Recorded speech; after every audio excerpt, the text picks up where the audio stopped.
Et salut tout le monde! On se retrouve aujourd'hui pour une petite vidéo unboxing. Alors, il s'agit de... Attendez, je vous sors la boîte. Est-ce qu'on la voit bien? Juste ici.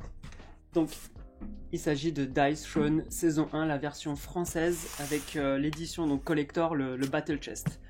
Pour la petite info, j'avais pas participé au financement participatif qui était sur, il me semble, Game on Tabletop. J'avais un petit doute sur le jeu, je connaissais pas assez encore ce que ça allait donner. Et après, bah, j'ai regretté, clairement, parce que déjà, il le proposait, il me semble, sur le site à ce moment-là à 89 euros. Et là, il vient de sortir récemment sur le site de Lucky Dog Games directement et à 119 euros. Bon, un petit peu plus cher, mais bon, l'avantage de faire des participations, des Kickstarter, des Ulule, etc., c'est d'avoir un prix vachement intéressant pour le lancement d'un jeu. Mais en tout cas, je viens de le recevoir, je suis trop content. On va l'ouvrir ensemble. Allez, c'est parti! Alors, le micro, on le met ici. Bah, on est parti, hein. On va essayer de pas abîmer ce qu'il y a à l'intérieur, hein, bien sûr. Alors, on enlève tout ça. Qu'est-ce qu'on trouve à l'intérieur? Ah, voilà la bête. Alors, on va essayer de sortir ça déjà dans un premier temps. On enlève les mousses. Bon, en tout cas, hein, il arrive bien protégé, ça c'est cool. Hop. Ils font toujours des efforts hein, là-dessus, hein, les éditeurs, hein, les distributeurs, pour nous envoyer un jeu quasiment en parfait état général. Hop, on retire ça. Qu'est-ce qu'on a à l'intérieur? De la pub. Allez, on s'en fiche. Ce qui nous intéresse, c'est cette boîte juste ici. Oh, la boîte, elle est énorme. Attendez, je sais pas si vous vous en rendez compte. Je vous montre un petit peu ce que ça donne.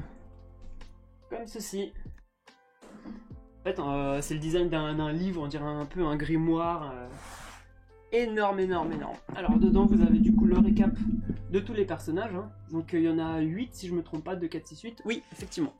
Donc, 8 personnages. Alors que dans le commerce, hein, ils sont vendus par boîte de 2 personnages. Pour une vingtaine d'euros, il me semble. Donc, voilà. Allez, on va partir pour l'ouverture de cette boîte. Alors... on va l'ouvrir pour pas abîmer. Ah bah, il y a déjà une petite ouverture ici. Ça devrait le faire.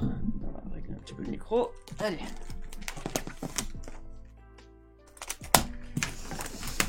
Qu'est-ce qu'on a là-dedans? C'est parti.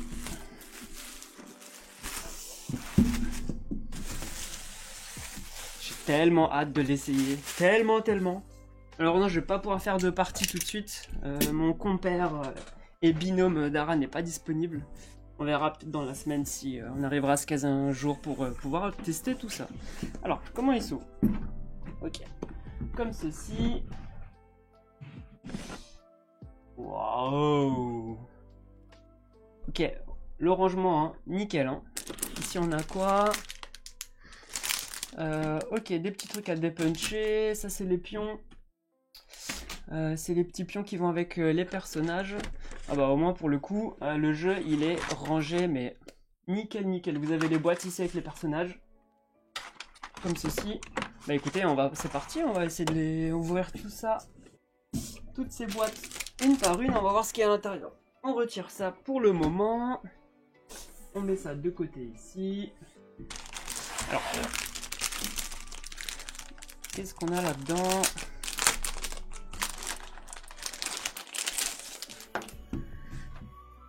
Ok, alors tout ça, on va le dépuncher tout de suite, comme ça c'est fait, vu qu'il n'y en a pas beaucoup. Alors, on va les mettre ensemble.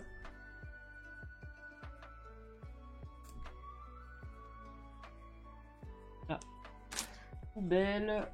Alors ça, c'est là, ça va là. C'est parfait. Qu'est-ce qu'on a ici? On a des tuiles, un personnage, hein.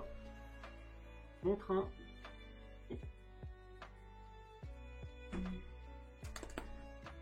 Hop.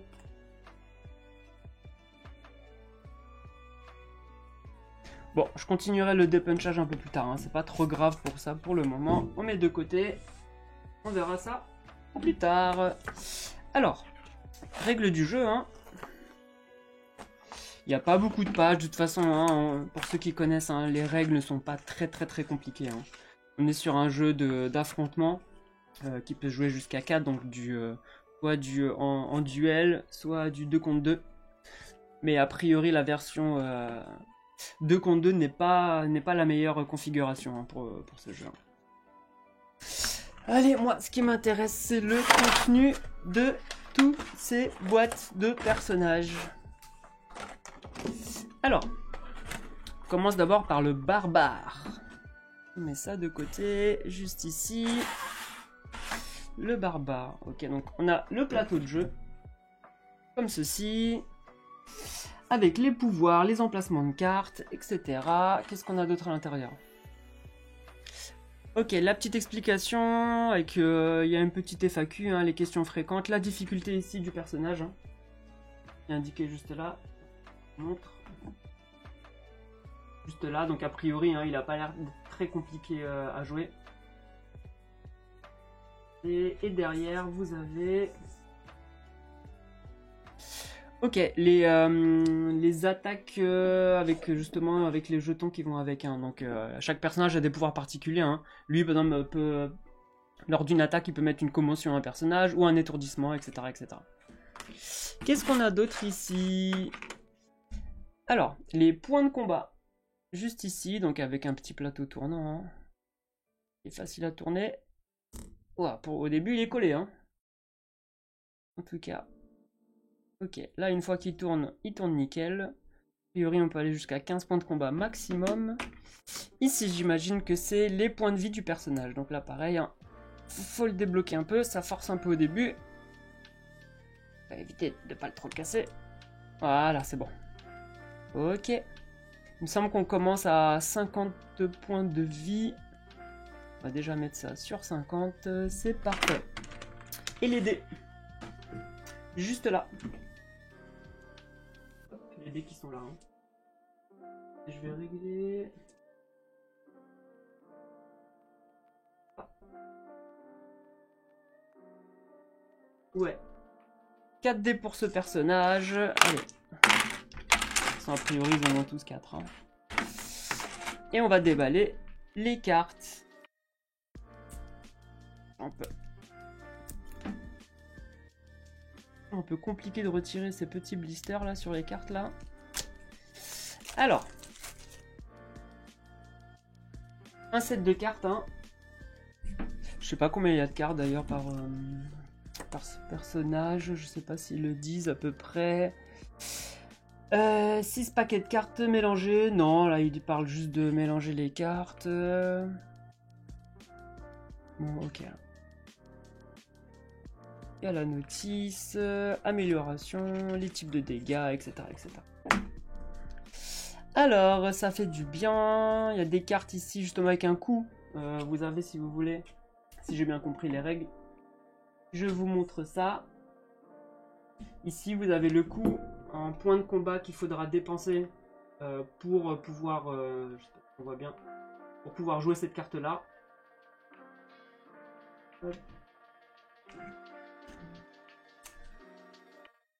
Peau dure, domination. Ah là là, j'ai hâte. Très hâte d'y jouer. Ok, donc ça c'était pour le barbare. Pourquoi y a-t-il ici? Je ne sais pas. Il y a un espace. Ah, ok, c'est pour mettre les jetons. Ok, très bien. Ok, ça c'est pour mettre les jetons. Donc lui... Qu'est-ce qu'il a comme jeton? Lui, il faut qu'on récupère les commotions. Donc, a priori, il y en a 2. Et des étourdissements. On va les récupérer. Alors, c'est ceux-là. A priori, il en a qu'un... Non, il y a 2 jetons étourdissement. Après, peut-être que ça se divise avec les autres joueurs. Je vous avoue que je ne sais pas trop. Ok, bon, je vais laisser comme ça. On verra bien en déballant. les autres cartes. On a du rouge, on a du bleu. Il y a les fonctions de couleur. Ok, bon. On verra ça un petit peu plus tard. Ok, donc on remet ça à l'intérieur. Bon, en tout cas, vraiment pratique, hein, ce petit thermoformage là, qui est très bien fait pour le coup. Allez, on passe au suivant. On retrouve ici l'elfe lunaire.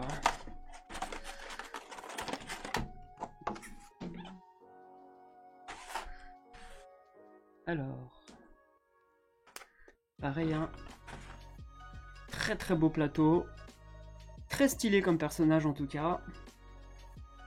A priori, c'est une archer, voyons. Alors, qu'est-ce qu'elle a comme pouvoir? Alors, elle a un éblouissement, un enchevêtrement, un évitement et pris pour cible. Ok. Difficulté 2 pour l'elfe lunaire. Donc pareil, hein, ils ont tous exactement le même matériel. Ça marche très bien. Ça, on débloque. Voilà, là ça tourne. Tout va bien. Pareil, les dés juste ici. Hop.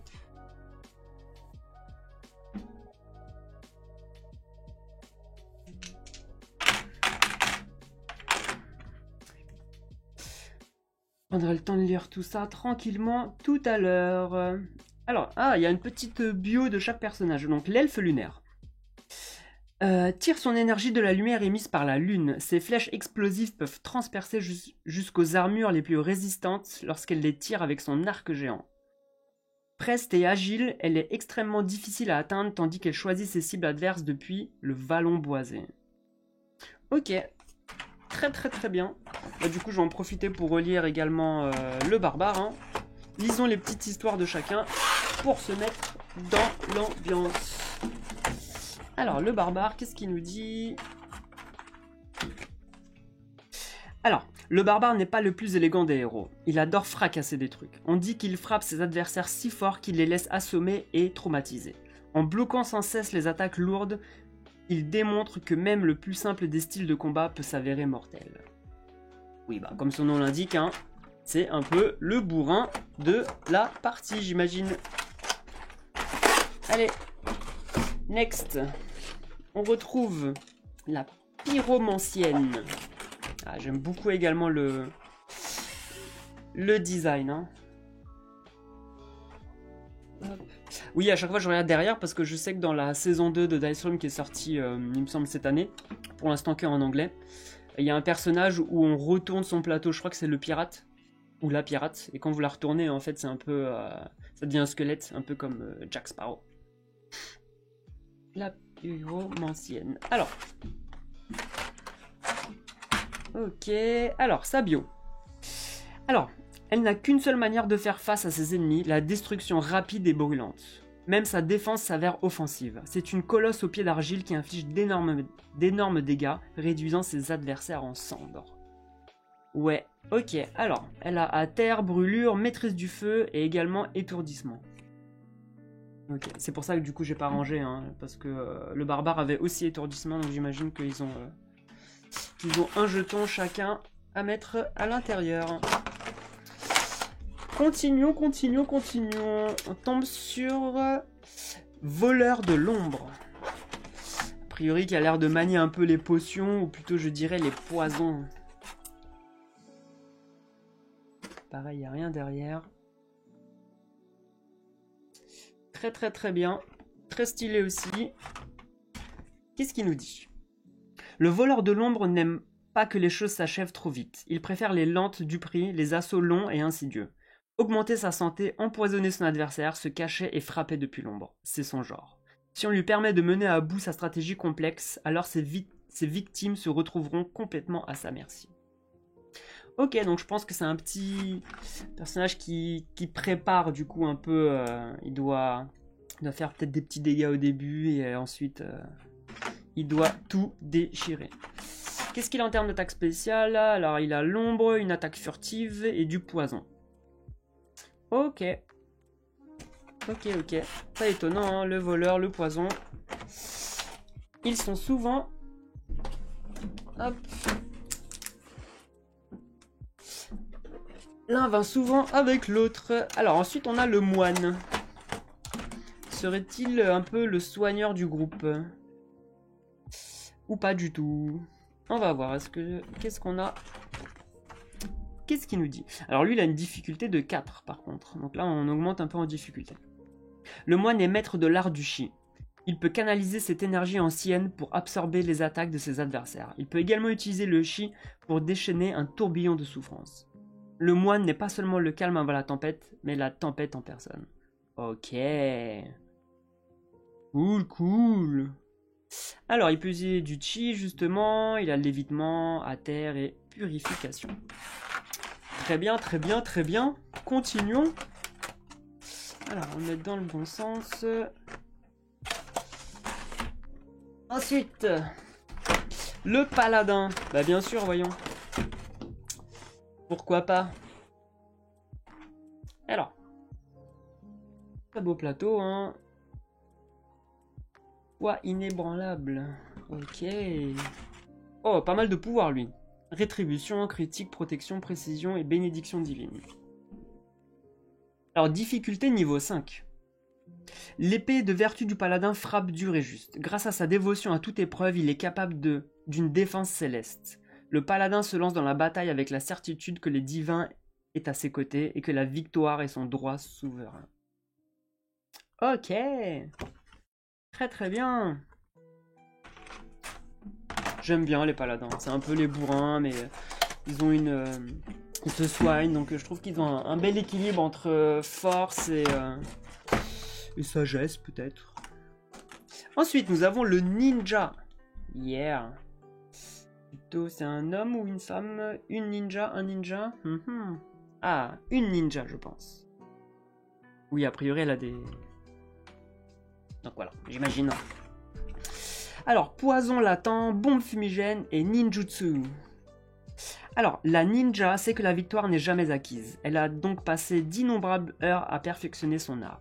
Maîtresse de ninjutsu, elle inflige d'énormes dégâts grâce à des méthodes peu conventionnelles. En étant préparée, elle peut même éviter les attaques avec plus de régularité que n'importe quel autre héros. Ok, donc beaucoup de dextérité et d'agilité pour éviter de se faire taper. Logique pour un ninja. Très bien. Et on finit avec le ou la dernière. Qui c'est déjà? Je ne me souviens plus. On va regarder.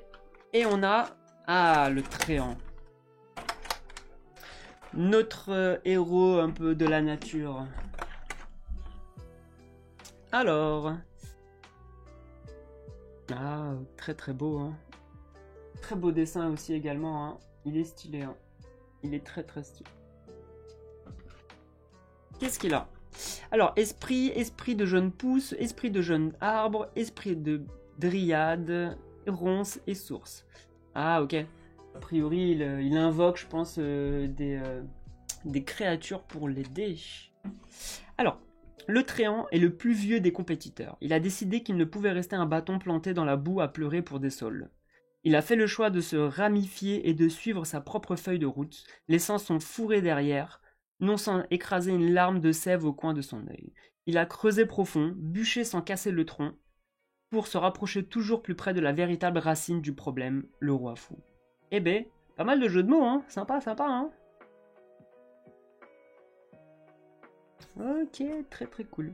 Ouais, hâte de l'essayer aussi. J'aime bien ce côté où on invoque des esprits et tout. J'adore ça, tout ce qui est les invocateurs dans les MMO, tous ces persos qui ont des familiers avec eux. J'adore ça, j'adore ça. Bon, en tout cas, voilà. Encore une fois, hein, très très hâte d'essayer tout ça. Je vais me plonger tout de suite dans les règles du jeu. On va regarder et j'espère pouvoir faire une partie assez rapidement et vous en faire profiter également. Voilà, j'espère que ça vous a plu. Je vous dis à très bientôt sur la chaîne et à toutes. Salut, ciao ciao.